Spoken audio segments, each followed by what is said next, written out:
All right. Quick video on the 2023 F150. As we're putting on the SN30 snap clip, I can see that if we have it coming forward, it can dive down and rub on the rotor here. So what I'm suggesting is that this plane right here, that the clip never pass this plane. In fact, if you push it kind of towards the back and snap it into place, we still have a ton of clearance here between the rotor and the clip. As soon as it moves forward in here, I can see where it rubs.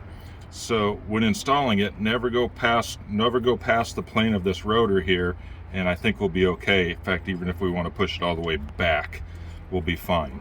And what we're going to do here at MGP is modify the hole position so that the clip can go all the way towards the back, because I can see right now the way it is pulling the clip forward.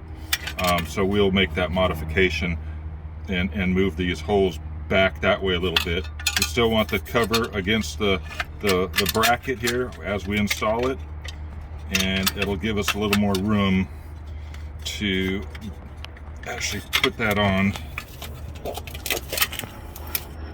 From there, yeah, I can see where we can do a little improvement here. All right, so we do want the bracket against there. I'll move these holes back, and that'll allow the clip to go backwards. A little more engagement too on the clip. Thank you, guys.